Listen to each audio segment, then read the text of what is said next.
Sofiane Yazid remporte le 6e round du championnat de France de drift, le top 10 pour Isaac Adjar lors du GP d'Azerbaïdjan et Romain Febvre, champion du monde de motocross. Voici ce qu'il s'est passé lors des différents sports mécaniques et bienvenue dans French Torque, le rendez-vous 100% sport mécanique.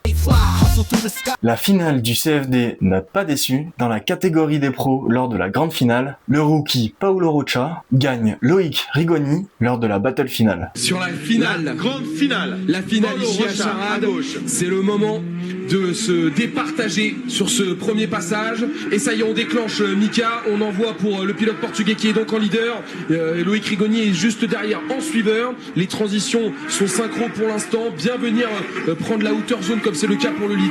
Mais un petit peu de distance du mur. Oui, effectivement, Mika, tu as raison, on rattrape ici.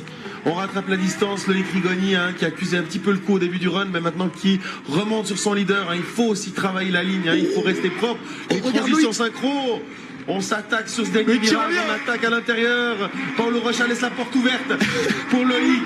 Il saisit l'occasion instantanément. Et sur la finish line, c'en est... Ricardo Ribeiro, lui, finira 3e et complétera le podium. Et le vainqueur de cette 6e étape, Paolo Rocci, gagne le titre de champion rookie dans la catégorie Pro 2025. Et dans la catégorie Elite, le ton a été donné très rapidement, car dès les OSB, une très grosse battle a commencé entre Jason Banet contre Alexandre Claudin. C'était un duel de très haut niveau et c'est Jason Banet qui s'impose lors de ce battle. Pas Axel François, c'est Alexandre Claudin qui est parti du bout du monde du tracé de Charade en tant que suiveur face à Jason Banet, le double champion du championnat de France de drift FFSA.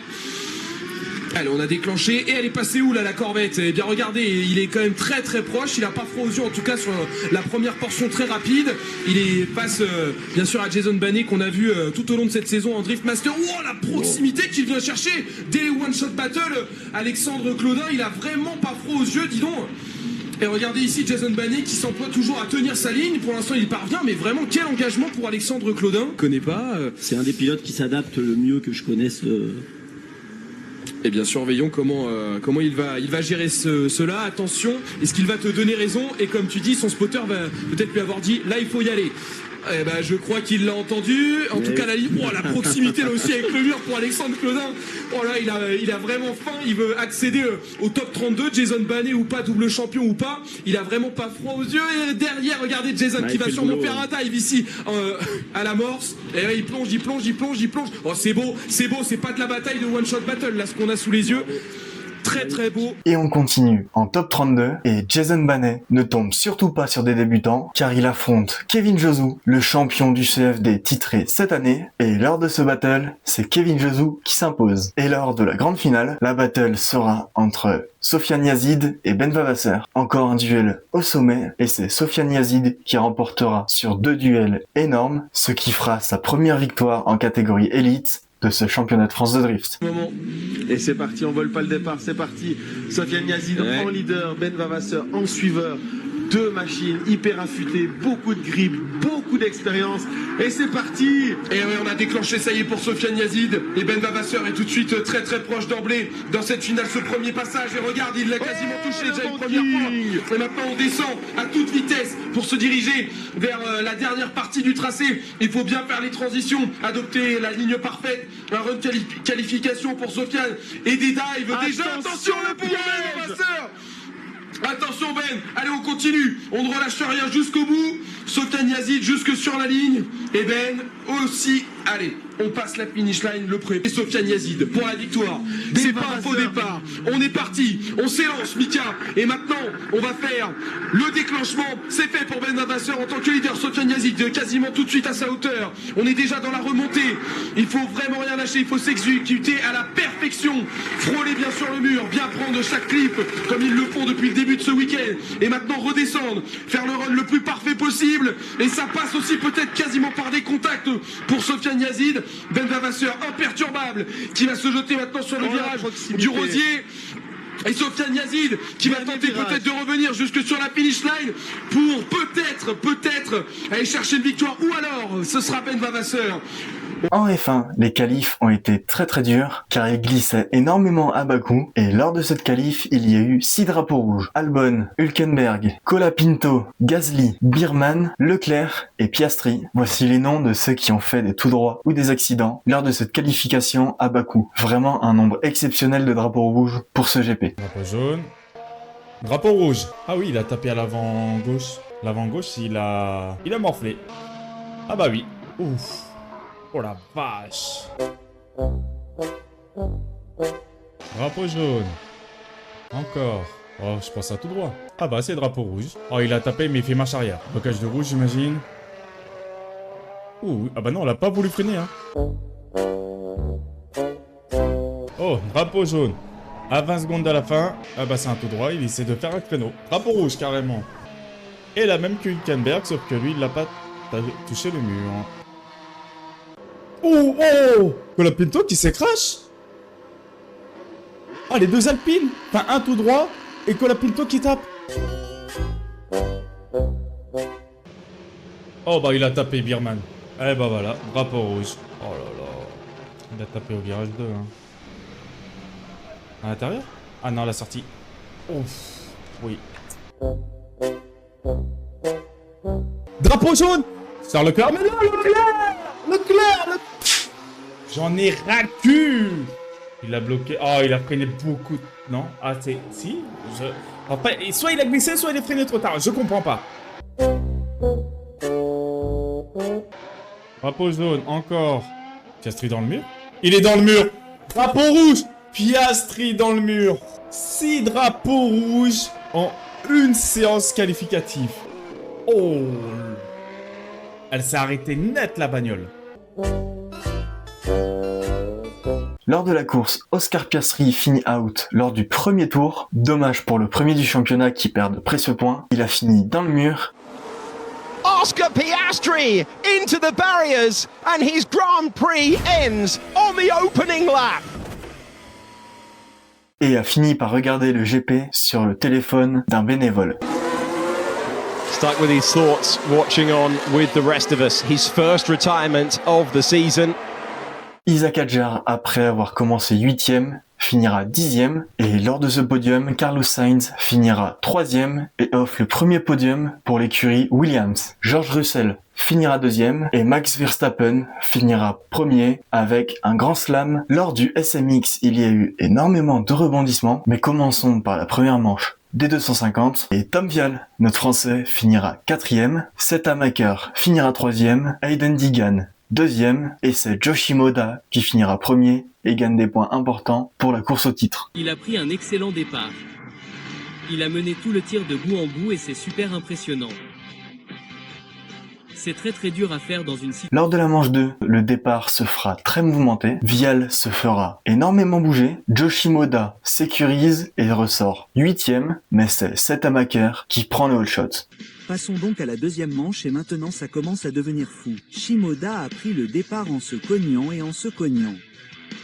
Et Hamaker fait ce qu'il doit faire pour prendre l'avantage. Joe Shimoda étant le plus rapide sur ce terrain de Los Angeles, fera une belle remontée, mais cependant, à 10 minutes de la fin, Hayden Deegan passera en tête de la manche. Et Levi Kitchen, alors 3ème, aura un problème mécanique sur la Kawasaki et sera contraint d'abandonner. En cours de révision, il pourrait prendre une pénalité. Ensuite, Kitchen aurait pu avoir un problème de moto ici. Ouais, on dirait qu'il a eu un problème de moto. Je pensais qu'il faisait peut-être semblant. Mais non, ce n'était pas le cas parce qu'il a chuté loin dans le peloton. Ouais, vraiment bizarre. Ouais, donc, il s'est... Joe Shimoda prendra la tête tout en évitant le bloc pass de Hayden Deegan. Encore une fois, pour en revenir à Joe, il est dans la zone de danger ici et beaucoup de choses auraient pu mal se passer.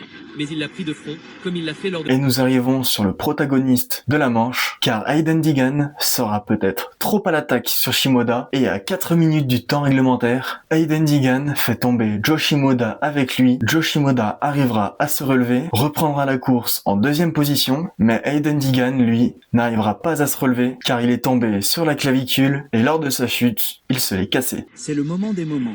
Et c'est là que ça va se terminer pour Hayden. Joe ouvre la porte. Hayden entre là-dedans, se fait tomber aussi. Il finit par se casser la clavicule. C'était un coup dur. Tom Vialle en profitera sur Joe Shimoda et passera devant lui, donc en deuxième position. Seth Hamaker finira premier et lors du dernier virage, Joe Shimoda passera devant Tom Vialle, ce qui fait que Tom Vialle finira troisième et Joe Shimoda deuxième. Seth Hamaker arrive juste à côté, mais c'est une année incroyable dans l'ensemble. Et il semblait que Hamaker allait remporter la course, mais en fait Shimabota dépasse Tom dans le dernier virage pour reprendre la tête du classement général à Hamaker après qu'il ait franchi la ligne d'arrivée. Ce qui lui permettra de gagner le championnat SMX des États-Unis et marquera l'histoire car ce sera le premier japonais à s'imposer face aux Américains. Tom Vialle finira troisième au classement général du SMX. Dans la catégorie 450, lors de la première manche, lors du départ, Dylan Ferrandis partira 13e et c'est Hunter Lawrence qui prendra le all shot. Les émotions ont atteint leur paroxysme. Passons à la première manche de la catégorie 450. On aurait dit que Jay avait toutes les chances de l'emporter, mais regardez Hunter se faufiler. Ouais, c'est comme ça que ça s'est passé toute la soirée. Vous savez, les gars qui ont serré ça dedans sont passés devant. Hunter savait qu'il devait être devant son frère pour avoir vraiment une chance. Et Gentleman Runs, il court derrière lui, perd quelques positions. En fin de course, c'est Jet Lawrence, encore une fois plus rapide que les autres, qui gagnera cette première manche. Eli Tomac finira deuxième et Hunter Lawrence troisième. Semblait assez facile. Il remporte cette première manche et se rapproche un peu plus de remporter ce championnat pour la troisième fois consécutive, mais il faut le refaire. Et ouais, après avoir remporté cette manche, j'aime. Lors du départ de la manche 2, Dylan Ferrandis se fera bousculer et se prendra une très grosse chute. Il ne se relèvera pas et ne terminera pas cette manche. Et c'est Cooper Webb qui prendra le all shot. Hunter Lawrence sera troisième, Jet Lawrence 8e. Pas si vite et pas si facilement. Moto 2, Jay n'a pas pris un bon départ. Dylan Fand est tombé violemment au départ. Jay au milieu du peloton. C'est Cooper Webb. Mais il fera une remontée lors de la manche. Une grosse chute de Chase Sexton à 5 minutes de la fin. Il aura un traumatisme crânien et abandonnera la course. Vous savez. Et c'était juste une fin d'année difficile pour Chase Sexton. 3 fois de suite, il pourrait même ne pas se présenter ici l'année prochaine. J'espère qu'il va bien, mais ce n'est jamais une bonne chose. Et savoir à quel point Chase Sexton est dur pour lui de partir comme ça. Et à 2 minutes de la fin, Jet Lawrence attaquera Eli Tomac et passera en deuxième position. Mais ça a pris beaucoup de temps. En fait, il lui a fallu presque 17 minutes avant de se rapprocher d'Eli Thomas pour le dépasser. Et ce qu'il fait en le dépassant, c'est qu'il va sceller cet accord pour $1 million en tant que... Et c'est Hunter Lawrence qui gagnera la deuxième manche. Eli Tomac finira troisième et Jet Lawrence finira 2. Il a admis qu'il avait manqué de souffle dans la première manche, mais qu'il avait réussi à gagner la deuxième manche, mais comme son frère arrive en deuxième position, ce n'est pas suffisant pour remporter la course et donc pas assez pour le titre.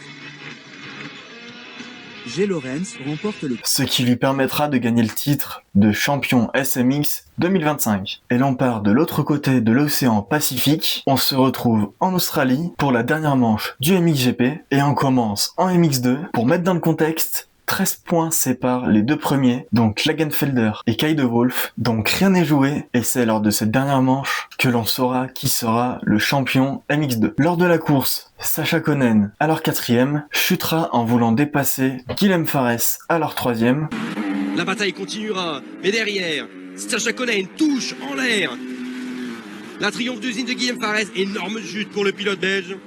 Et c'est Kay de Wolf qui finira premier de cette première manche. Simon Lagenfelder finira 2, Guilhem Fares 3e et notre français Mathis Valin 4e. Lors de la manche 2, une grosse bataille entre Kay de Wolf et Lagenfelder se déclenchera car Kay de Wolf le sait, si Lagenfelder rate sa manche, il finira champion de MX2. Et dès les premiers tours, Kay de Wolf essaye de faire tomber Lagenfelder et réussira. Qui est chassé par Kay de Wolf qui passe à l'attaque ici, ça passe juste avant, qui bloque sa roue arrière et pousse à l'erreur Simon Lagenfelder.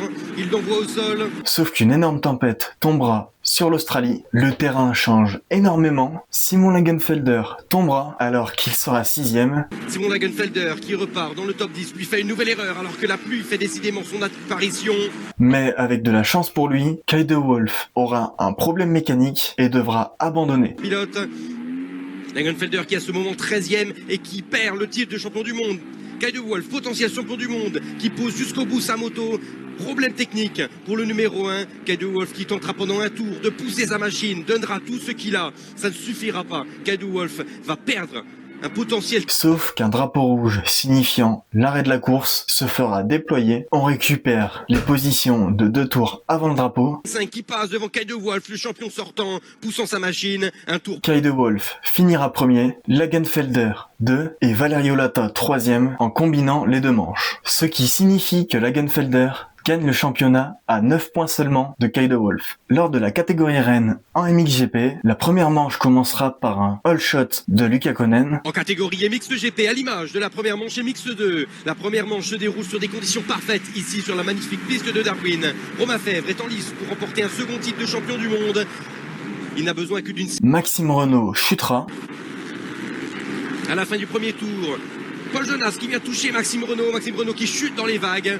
Le pilote français ne repartira pas et abandonne. Et lors de la fin de course, Tim Geiser finira 3e, Jeffrey Erlings 2e, et c'est Luca Konen qui remportera cette première manche. Et notre français, Romain Fèvre, finira 4e et remportera assez de points pour que Luca Konen, 2e au championnat, ne puisse pas le rattraper lors de la deuxième manche, et donc finira champion du monde de motocross. Erlings, Tim Geiser est 3e, mais c'est bien Romain Fèvre avec une 4e place qui devient le nouveau champion du monde MXGP, seconde couronne, une décennie après son année de rookie en 2015 et son premier titre. Il n'y aura pas de deuxième manche, due à la météo catastrophique, ainsi que l'état du terrain catastrophique aussi. La fin du championnat est donnée et Romain Fèvre finira champion 10 ans après son premier titre. En 2015, il gagnera son deuxième titre. Romain Fèvre gagnera le championnat avec 956 points. Luca Konen, 2e avec 917 points. Et notre deuxième français, Maxime Renault, finira 7e avec 527 points. Viral Line, c'est ce qu'il s'est passé sur tous les réseaux. Et on commence par Danton, qui montre l'évolution de sa Porsche Six Wheels. Bien le bonjour les amis, on vous montre un peu l'avancement de la bête, regarde-moi cette gueule d'Iron Man. Même les phares clignotent contre son cœur. Un bobber. Magnifique, incroyable. Les phares s'allument, on a fini les petites écopes au-dessus des phares, ça donne je trouve du caractère. Après il y aura une bulle en plexi qui vient par-dessus, donc ça sera un petit peu caché, donc c'est un petit peu dans l'ombre. Et est-ce qu'on leur parle de cette lame en aluminium? Qu'on s'est fait chier comme des rats morts. Il y a quelques journées de travail sur cette lame, mais franchement... Donc elle est entièrement en aluminium, dessus, dessous. Au début on voulait la faire en poly, mais en fait non, on s'est dit que c'était de la merde. Donc on voulait du plus chic, de l'aluminium. Donc après on a adapté aussi un radiateur, c'est un radiateur d'eau, parce que sur les Porsche il y a un troisième radiateur au milieu. On a voulu faire style, c'est un échangeur d'air, comme si elle avait un turbo. Là, on va lui faire quelques petites ailettes. On a passé l'après-midi, on n'y est pas arrivé. On recommencera demain. Sur les côtés pour fermer. Tu voulais dire quelque chose, Bubber? Raconte-nous une histoire. On va trouver quelque chose de sympa pour boucher ces trous. On y travaille. Qu'est-ce qu'il y a d'autre à montrer sur la bête? La batterie Milwaukee qui allume les phares, bien sûr. Hein. J'ai commencé du moins j'ai mis les vrais bas de caisse que j'ai bien sûr coupé en deux, raccourci, rallongé. J'ai pas touché les ailes arrière. On va y arriver, vous inquiétez pas, on va y arriver. Au niveau de l'échappement, donc on l'a bien monté, il est bien en lieu et place, donc ça lui fait un cul de psychopathe. J'ai commencé à mettre une tôle en alu pour faire juste la fin du dessus d'échappement. Donc c'est toujours une beauté, il n'a pas changé, avec une finition de ouf. Eh ben je crois qu'on a fait le tour. Hein. Ouais, je pense que c'est pas mal. Eh ben écoutez, merci à tous pour tous vos commentaires, on les lit tous, ça fait vraiment maxi plaisir. Et à plus alors. Quand on regarde, c'est vraiment fou comme projet d'avoir une Porsche à 6 roues. On continue avec Benjamin Workshop qui montre l'évolution de son châssis pour son hypercar qu'il fabrique de lui-même. Vous êtes sur la chaîne YouTube d'un gars qui fabrique sa propre hypercar, conception 3D et fabrication, et on est à présent sur l'étape fabrication. Et dans cette vidéo, on s'occupe du berceau arrière, il va être fini. Allez, c'est parti.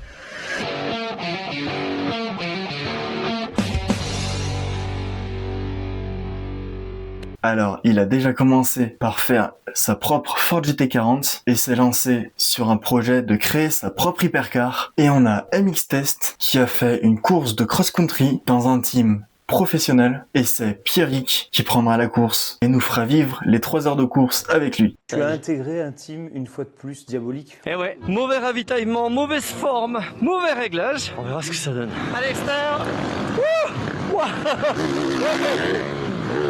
On est à mi-course, Pierrick, comment tu te sens? C'est pas passé. Pas de fatigue. Je me régale, hein, bravo. Ouais, pas mal ça. Et après, explosion.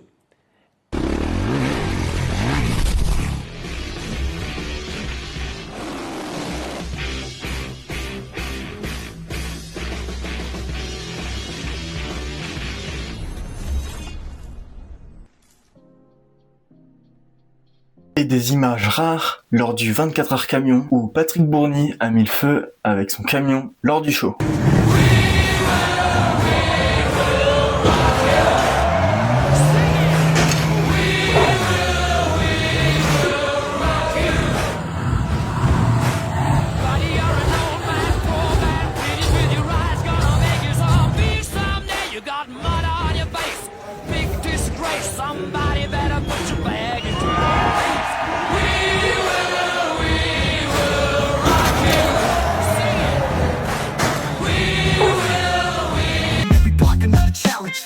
Crewzone est toujours en attente, alors n'hésitez pas à envoyer vos meilleures vidéos pour que tout le monde puisse y réagir. Alors n'hésitez pas à l'adresse mail crewzone87@gmail.com.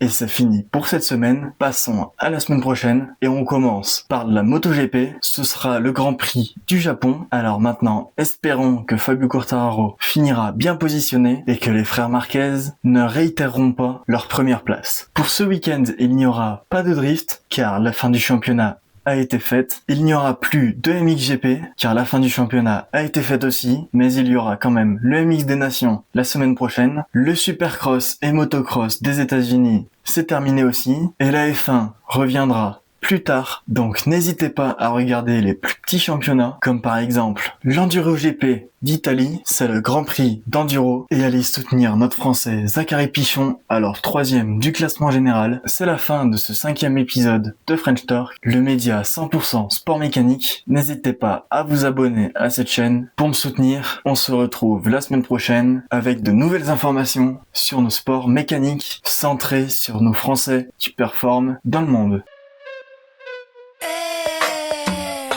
Mamacita, ¿cómo se llama así?